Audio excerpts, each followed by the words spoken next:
자, 다음은 신항로 개척입니다. 신항로 개척은 그러니까 말 그대로 새로운 항로를 개척했다는 소리인데 어떤 항로냐? 이전까지는 뭐 우리가 유럽과 아시아의 뭐 교역망 이런 것들을 이전에도 계속 말은 했었어요. 그런데 이 유럽에서 아시아로 가는 직접적인 교역망이 있었다고 보긴 어렵거든요. 보통은 중앙아시아, 인도 이런 것들을 거쳐서 갔죠. 그래서 중개무역이라고 했잖아요. 그런데 이제 신항로 개척 때는 유럽이 아시아로 직접 교역하러 가는 새로운 항로들이 닦였다라고 생각을 하시면 돼요. 혹은 아메리카로 가는 그거 새로운 항로가 닦였다라고 생각하시면 돼요. 이게 왜 이렇게 됐냐?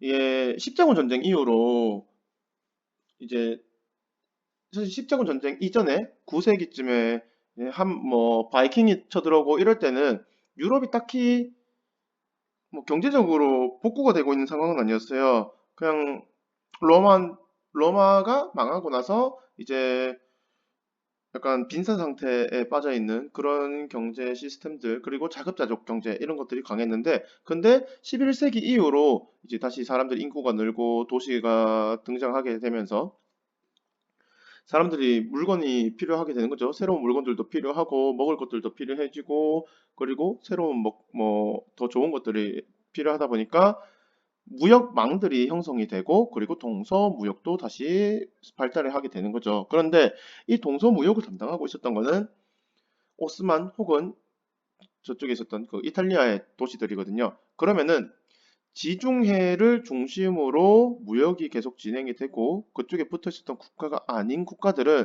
그 무역에서 소외될 수밖에 없어요. 그게 포르투갈과 스페인인 거죠. 그러니까 포르투갈과 스페인은 밖으로 나가야 되겠다라고 생각을 한 거. 그리고 뭐 플러스 뭐 다른 진짜 이거 말고도 이거는 경제적인 요인으로 설명을 한 거고 그냥 사람들의 뭐 멘탈적인 요소로는 더 다양한 이유들도 있어요. 그냥 말 그대로 동쪽에 그냥 관심이 많아지게 됐고요. 그 우리의 마르코 폴로가 썼는 동방견물록이라고 하는 것도 있었고, 그 다음에 뭐 밖에 전설 속의 국가, 뭐 기독교인들이 모여 살고 있는 국가가 있다더라 하면서 그걸 보러 가고 싶기도 했고, 뭐 기타 등등 진짜 여러 가지 이유로 한번 동쪽으로 가봐야겠다, 새로운 항로를 딱 가봐야겠다, 인도로 가봐야겠다라고 하는 생각을 하고 있었던 거죠. 그리고 당연히 이렇게 생각을 하고 실천에 옮길 수 있었던 것은 기술이 발달해서입니다. 항해술, 조선술 이런 것들이 발달해서.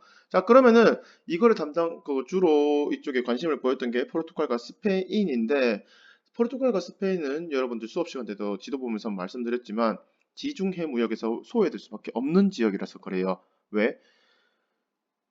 제일 서쪽 끝에 있어요. 그래서 이제 그래서 그런 거예요. 서쪽 끝에 있으니까 그러면 우리가 직접 한번 교육을 나가봐야겠다라고 해서 먼저 그 아프리카 항로를 따라서 갔던 게 포르투갈인데 포르투갈은 먼저 그 바스톨로메오 디아스라고 하는 사람이 있었는데 그 사람은 그 아프리카를 쭉 따라가서 아프리카 남쪽에 있었던 희망봉이라고 하는 곳에 도착하고요.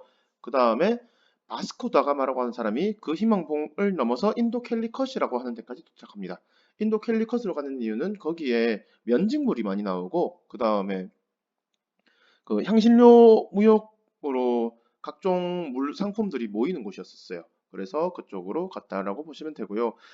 자, 에스파냐는 그러면은 그 아프리카 항로를 따라가는 거는 포르투갈의 뒤를 따라가는 거잖아요. 그래서는 메리트가 없으니까 생각을 하고 있었는데 이제 콜럼버스가 와서 그러는 거죠. 자기를 후원해 주면은 자기는 서쪽으로 가보겠다라고 해서 콜럼버스한테 에스파냐가 후원을 해준 거죠. 그러니까 투자를 했어요. 그래서 콜럼버스가 뭐 여러 가지 일들을 겪으면서 결국에는 서쪽으로 가서 땅을 밟았는데 거기가 사실 인도는 아니었죠. 인도는 아니었고 아메리카를 가게 된 거예요. 근데 뭐 그 사람은 끝까지 그 여기가 인도라고 우겨서 서인도제도라고 불렀습니다.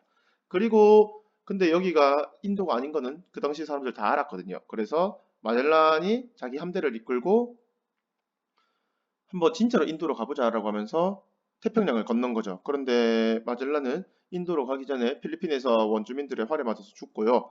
그 다음 나머지 마젤란 함대가 인도 찍고 아프리카를 건너서 다시 유럽으로 돌아온 거죠. 지구를 한 바퀴 돌았다고 보시면 됩니다.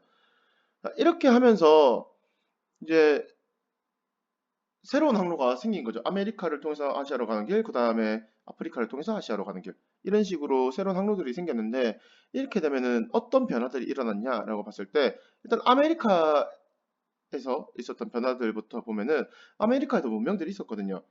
그 멕시코 쪽에는 아스테카라고 하는 문명이 있었고, 그 다음에 페루, 칠레 이렇게 겹쳐 있는 곳에는 잉카라고 하는 문명이 있었는데, 이 두 문명 다 스페인 사람들한테 망하게 됩니다. 그러니까 에스파냐 사람들한테 망하게 돼요. 아스테카는 코르테스라고 하는 사람한테 망하고요. 잉카는 피사로라고 하는 사람한테 망하는데, 이렇게 국가가 망하다 보니까 거기에 있었던 이제 사람들, 뭐 백성들은 스페인 그리고 뭐 유럽 사람들의 그 유럽 사람들에게 노동력을 제공하는 수단으로 되어버린 거죠. 그 유럽 사람들이 거기에다가 이제 대농장 경영을 했거든요. 엔코미엔다라고 하면서.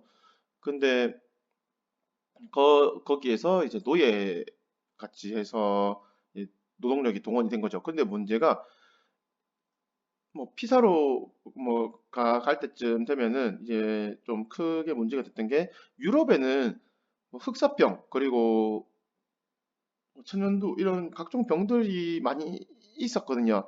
그러니까 교역이 워낙에 많다 보니까 그런 것들이 한 번쯤은 다 거쳐갔었어요. 그런데 아메리카는 자기들끼리 살아서 이게 그런 게 없었던 거예요. 그래서 병에 취약했는데 유럽 사람들이 와서 병이 퍼뜨려지니까 그 당시에 있었던 아메리카 원주민들의 인구가 갑자기 급감을 하게 되는 거죠.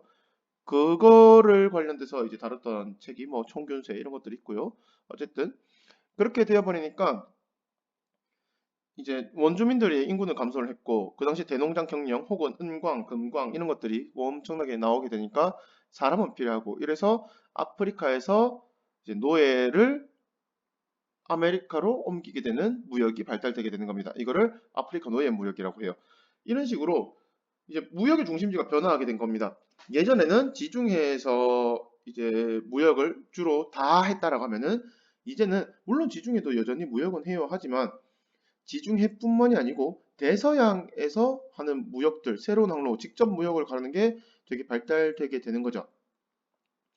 그러면서 이제 대서양의 유럽에서는 뭐 무기나 생필품 같은 게 아프리카로 가고 그리고 그 아프리카의 부족들이 무기나 생필품을 사서 그거를 가지고 자기들의 힘을 기른 다음에 부족한 전쟁 이런 거 기타 등등을 통해서 이제 잡았는 잡았는 사람들을 아프리카 사람들을 뭐 유럽 사람들한테 팔면은 그 유럽 사람들이 그거를 가지고 아메리카로 다시 팔고 아메리카에서는 그 아프리카 사람들을 데리고 뭐 그 다음에 아니면은 그 상품 작물이라고 하죠. 뭐 감자, 옥수수 이런 것들을 해갖고 담배 이런 것들을 다시 유럽에 팔고 이렇게 하는 그 대서양 삼각무역의 형태가 발달되게 됩니다. 그리고 이렇게 대서양 삼각무역을 하면서 금 이런 것들이 너무 많이 건너가다 보니까 한순간에 유럽 경제가 상승하게 되거든요. 그러니까 유럽의 물가가 상승하게 돼요. 이걸 뭐 인플레이션이 일어나면서 이런 식으로 영향을 줬고 그 다음에 세계적인 교역망이 등장하게 되는데 궁극적으로 보면은 그 포르투갈이나 스페인 그러니까 에스파냐 모두 다 인도 그러니까 동방과 직접 무역을 원했던 거잖아요. 그러다 보니까 동방으로 가는 그 동인도로 동방으로 가는 무역을 중시할 수밖에 없어요. 그래서 뭐 스페인은 서쪽으로 갔다라고 했지만 결국에는 스페인도 동아시아 쪽으로 가거든요. 동쪽으로 가면서 아시아에서 직접 무역을 하게 되고요. 그리고 스페인, 포르투갈뿐만이 아니고 후발대로 출발했던 게 네덜란드, 영국 이런 나라들도 다 그렇게 그 아시아와 무역을 하게 됩니다. 그런데 이거를 국가가 직접 이제 무역을 했다라기보다 국가가 특권을 줬는 민간 회사가 중심이 돼서 있거든요. 그리고 그 민간 회사를 동인도 회사라고 합니다.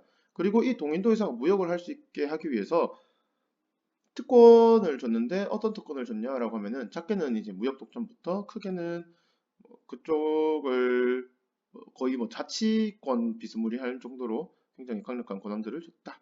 이 정도만 알아도 뭐 크게 문제는 없으실 것 같습니다. 자, 여기까지 하겠습니다.